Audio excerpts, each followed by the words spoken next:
Pasensya ka na anak ha. Overtime uli si Mami. Malakas ang ulan. Ikaw nang bahala dyan. Yung gamot ha? Yes, ma. And every 4 hours, ma. Promise. Sarap! Yan! Malinis na si Muta. Ate! Huwag ka matakot, Ikay. Ulan lang yan. Alam mo ba ang lumalabas pagkatapos ng ulan? Yung rainbow, ate? Yes! Yung rainbow o ang bahaghari. Alam mo ba kung saan nanggagaling ang bahaghari? Hindi, ate. Ganito yan. Nung unang panahon, ang mundong nilikha ng Bathala ay isang maganda at makulay na lugar. Mabait siya, pero naging masama at gahaman ng mga tao. Kaya nagalit ang Bathala.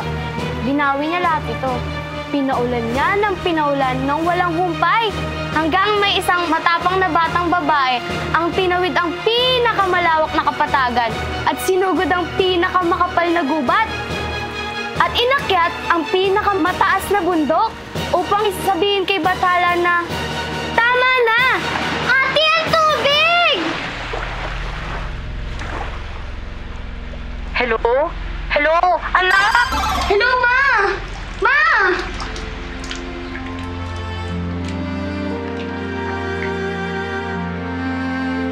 Sandali lang. Makulit ako.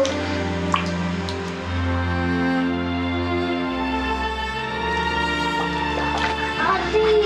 Delikado! Ate! Ate! Balik ako! Ate!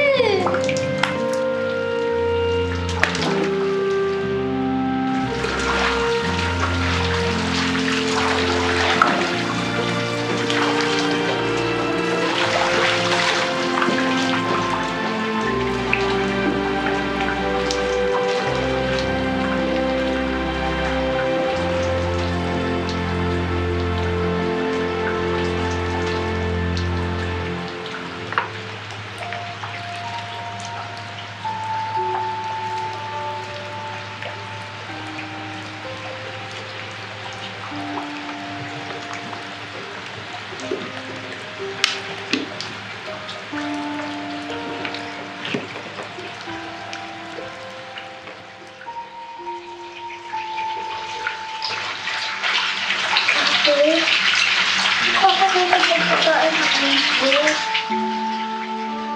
Oo naman. Dami.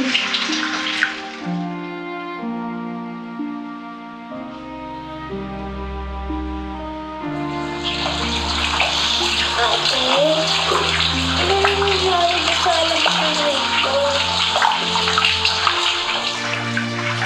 Pagdating na dun sa taas ng bundok, kakausapin niya ang Bathala.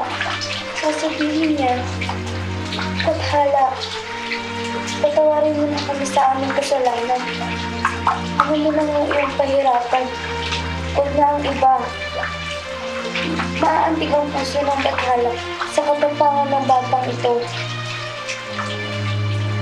Titigil ang ulan at bilang patunay sa kanyang kapatawaran, gagawa siya ng kauna-unahang bahaghari